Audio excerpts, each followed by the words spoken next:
All right, we got Craig in here. So we are recording. So I'm gonna give folks another minute or so. I don't know how long into a 30-minute session y'all really want to hold off. Uh yeah, so just so you know, we're still optimizing for time. Everyone's in different time zones, so we're testing different times to see what gets the most people. I wouldn't worry. I wouldn't worry if there's not a lot of people in here. We just looked at analytics today, and people are listening to the recordings because they weren't able to make it. So this is your time. Yeah, I know, right? YouTube channel, it's amazing, right? Yeah, that's cool. You'll be heard forever. Oh, well, I don't know if I can fill 30 minutes now if I have to be part of public record. I'm out, guys. Good luck next week. Have fun. Uh-huh. All right. So we can get off. That's fine. Yeah. For those of you that are listening to the recording, thanks for joining us here at the Gen Makers Network for our data privacy, the modern cookieless future session. I'm Kevin Wallace here speaking today as subject matter expert, joined by Adam, one of our amazing moderators, and Gen Maker alum. Yeah, so how about we start with your background? Just give a good indication of why you're an expert on this and whatnot.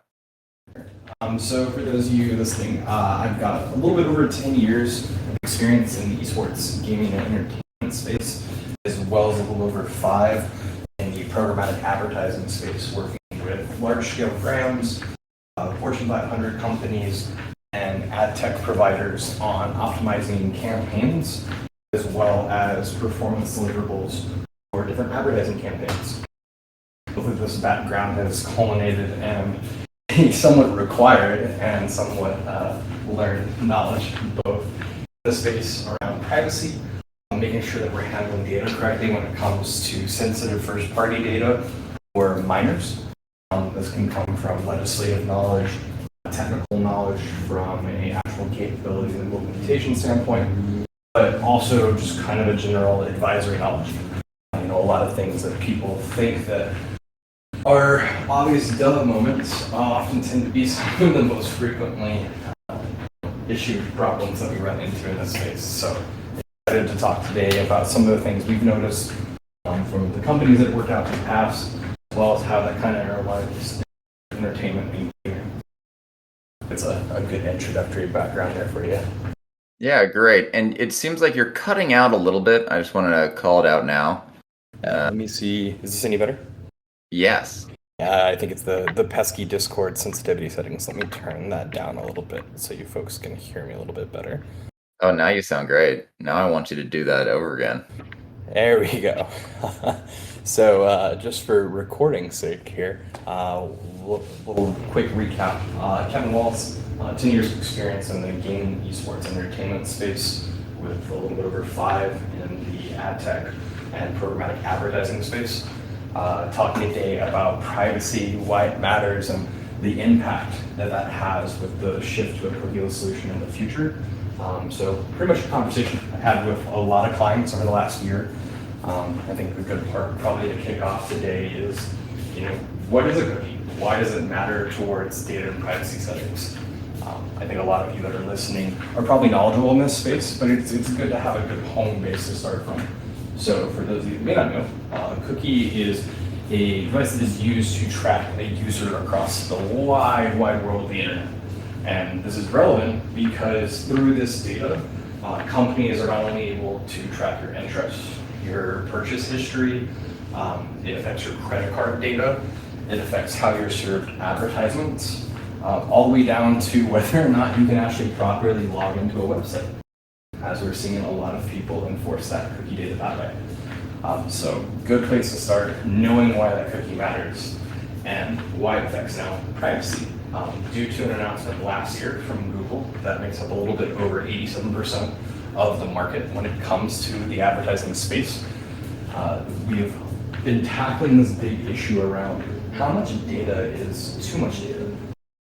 As an advertiser that works with that data to provide the best optimized campaigns for some of my clients, I'm biased. I love all the data. I want everything from the steps that you've taken around your neighborhood that show whether or not you're an active or sedentary person, to even whether or not you do late night 2 a.m. binge shopping on Fashion Nova. All these things are data that's collected from people that can contribute to helping define a brand or an agency's goals when managing that data. Now, I know that sounds really scary. You're like, Kevin, holy crap, you guys can track all this. I'd love to tell you that that's like the deepest we go, but there's tons of stuff that gets tracked that's probably 10 times scarier, which we can always do a follow-up on. But the reason why it's relevant here today is that depreciation of the cookie, moving away from that as a response to not only concerns from privacy advocacy groups, but also from, in the instances of Google and Facebook, some Senate oversight committees that have been dragging them in front of small legislative bodies like the American Congress, for example, that have really wanted people to react in a way that looks like they're forward-facing, that they're taking the right steps. And the reason why I specifically frame it that way, and it's important to note, is that these are not choices these individuals or these companies want to make. They don't want to lose half of the information they can because it's going to affect performance for some of their revenue-driving companies. We'll use Google as a really good example here. Google, because they have such a large market share that it has even been multiple times addressed as a potential monopoly, they are having to diversify what they have as far as a company asset is concerned, because there are concerns that the information they have is so holistic of the picture that it's an overwhelming competitive advantage. Now, for those of you listening, that sounds really good, right? From a business standpoint, like you want the best advantage you can. But when it comes to owning other people's data, it's a little bit scary. You don't want people to know how many steps did you take in a day to your microwave back. And yes, your Fitbit does track that. People are really concerned about how that data is being gathered around their kids, the activity of their children, what their behaviors are on the internet, which I'm not a parent, but personally I think you want to be able to track that. But there's way more money in advertising than there is in programs like NetNanny who actually do that for your kids. So here we are. So going forward, Google wants to depreciate this. They want to get rid of it. They want to say, hey guys, we've done our best. We heard your concerns. Privacy is a really big, scary thing. And we agree. So we're going to stop doing this. We're going to stop tracking this. And what this does is Hey Kevin, I hate Yeah. that. Let me pause you for a second and see if I can get you to come a little closer to the mic, or you're kind of fading out again. That's really weird. I'm wearing AirPods. I'm not sure why that is the case. I'll just go to the normal computer speakers here. We'll see if that helps. Okay. fix that. I just want to make sure everyone's hearing this. This is some good stuff. No, I appreciate that. And it's somewhat of the downside of the monologue style speeches. Not quite sure. How's that? No, you sound really good. Whatever you're doing now, let's keep doing that. Perfect. Thanks. Of course. Thanks, Tom. I appreciate that. So we were talking about why the depreciation of the cookie matters to you as an end user.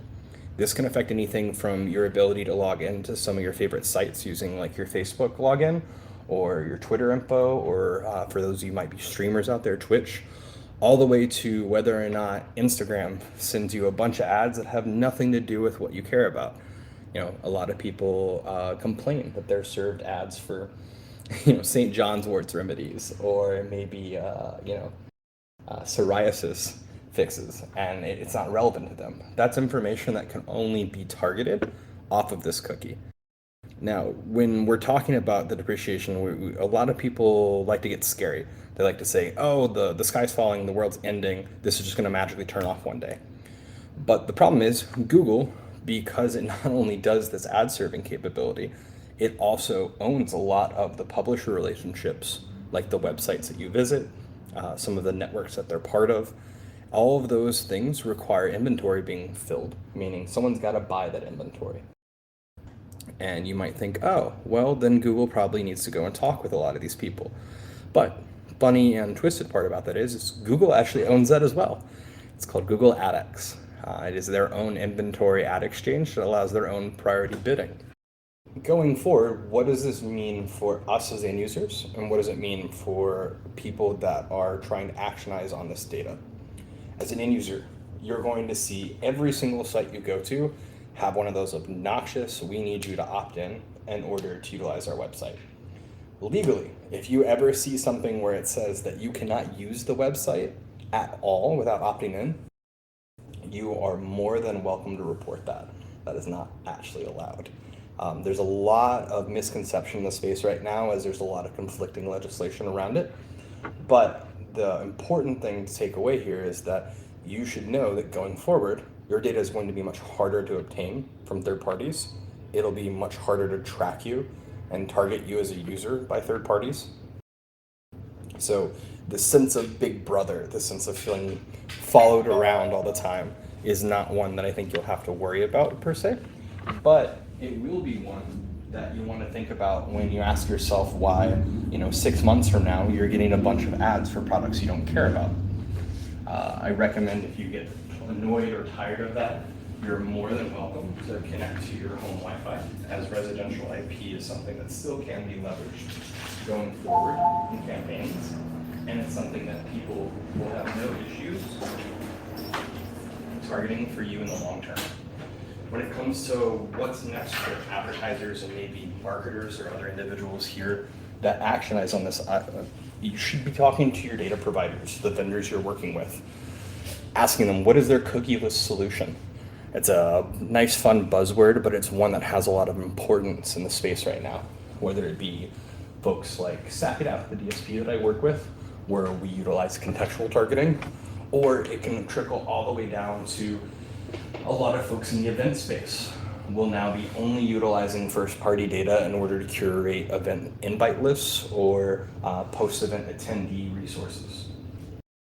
I do know we're coming a little bit up on time, and I've dumped a lot of information here, so I'll pause for a minute to see if there's any questions from the folks down that have been patiently listening. Yeah, if you have a question, raise your hand, and then we can pop you on stage.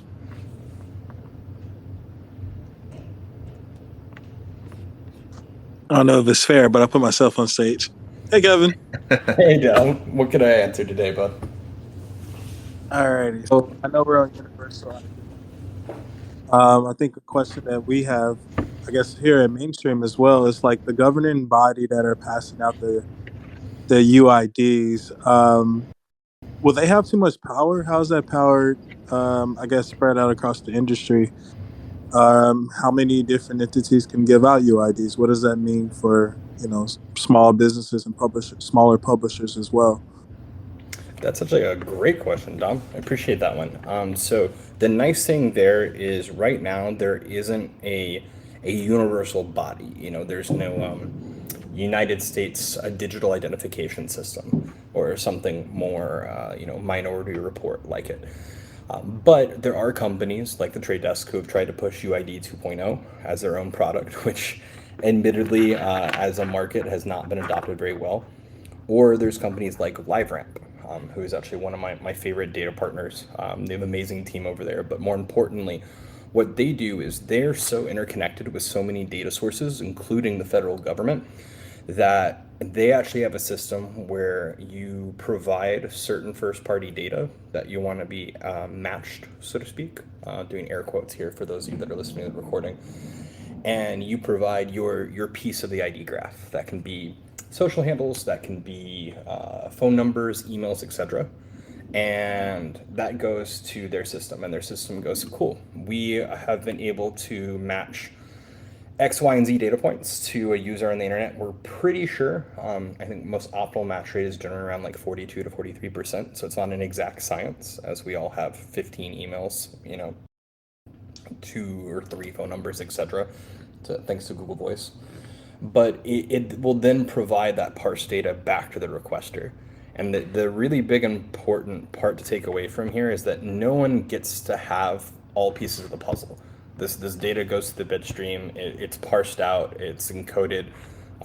Even in my day-to-day life, whenever I work with clients that utilize first-party data, we don't even actually touch the sheets that they upload. We actually have a relationship with LiveRamp where we help them get onboarded with their data in the system, and then LiveRamp sends us back custom audiences, so where we can target based off of that. So I think if the concern is that there's too much power from any one group, I would probably say that's really fair as long as the groups that you're worried about are ones that also have a buy-in relationship on that data. So like the Trade Desk is an example. Google is a good example. There are people that are getting this data because they've put themselves in a monopoly position, but they're also the people that are selling access to the inventory that the data needs and selling the inventory itself. So I would say, unless you see someone like a LiveRamp, for example, which really is only the connector, so to speak, to make sure people don't have too much of the pie, suddenly disappear, I think we're in a good spot. Nice. I appreciate that. Trade Desk was actually one of the reasons why I asked that question outside of us, and some of our efforts here at Mainstream. No, and that's one I can do a whole 30-minute session on my thoughts and comparisons to the Trade Desk, but I'll save us all that for today. But if any folks do have questions, please feel free to let me know. A resource I'll throw out to anyone that's looking here that would like to learn more or maybe see how some of these companies stack up against each other is called g2crowd.com. It's one of the largest review and customer support sites centered around ad tech and or software in the space. So you can look at DSPs, trade companies, customer support, Centro, Basis, all of them are on there.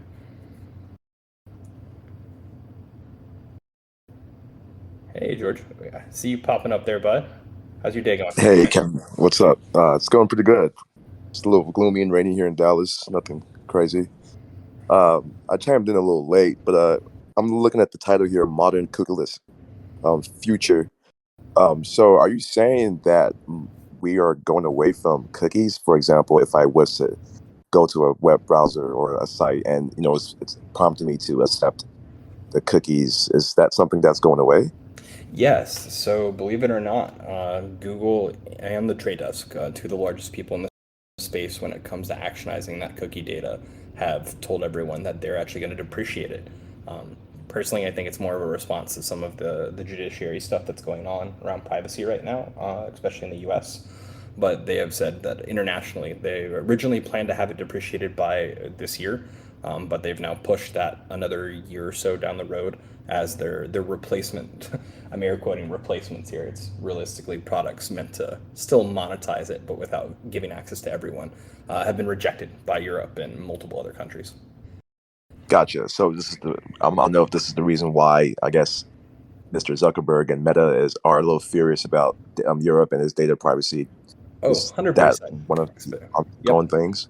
100%. Gotcha. The big reason there too is, it was even publicly acknowledged not too long ago that Facebook and so Mark Zuckerberg and the CEO of Google actually intentionally went into an agreement to control the largest market share of ad flow through CPM manipulation, through inventory access manipulation, and honestly, way too much sharing of data that was not paid for or approved. So I could see him being very, very upset. The interesting element of all this, though, is there's actually some countries. There's a group actually out of Germany that's been on this path for about 2 years now, that are trying to sue to keep the cookie because they either don't have the infrastructure built out, or in Germany's case, they actually have some really, really strong and well thought out data privacy laws. So it's not anywhere near as abusable or monopolizable in their country as it is for other folks. So they see themselves as losing a very important element of their infrastructure. Doesn't that affect revenue though, from an ad perspective? If It I can't, does a ton. gotcha. Okay. The I guess air quoting downsides here is that from a Facebook standpoint, obviously advertising very, very, very big part of what they do.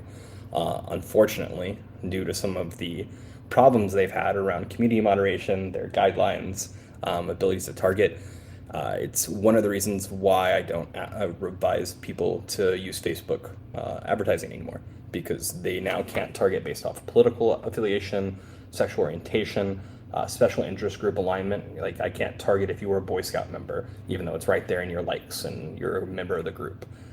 Simply because Congress and some of their lawyers agreed that they probably are oversighting a little bit there. So you're going to see the ability to target diminish a lot. But the caveat I will add to that is, if you are a marketer that is concerned about that, I definitely recommend checking out some of Google and Facebook's competitors in the ad space. Centro is a really good one. Basis is another. Stack It Up, which I'll admit for those that are listening, I work at. So there's your disclaimer. These DSPs don't work on owning any inventory. Instead, they manage relationships with the publishers directly. So they've got the least amount of being affected, I guess, in this instance. They also have infrastructure in place that already utilizes what's called anchors. So your cookie is considered one of the most commonly used anchors to your digital identity. But there's also your IP address, the ISP targeting, meaning what kind of network you're on, like if you're on a school network or a corporate network or an airport. There's other anchors in the space that can be used, and these companies have been progressively building out their ID graphs around those additional anchors for the last couple of years. Nice. I appreciate that insight. That was very helpful. Hey, anytime, man. I got to try and give back the same amount you're giving me in these stock tips these days. So, For sure, man. For sure. and for those of you that are listening, and you may not have met George aka Raging Bull in the server, definitely check out, say hi to him. He's our official stock man running point here, and I believe might even be getting a little weekly series about that popping up here soon. Hey, man, I can't do it all without Captain Crunch or Marlin as well. So, Hey, want to shout put him out to out there the with the Options Channel crew there for sure. that. For sure.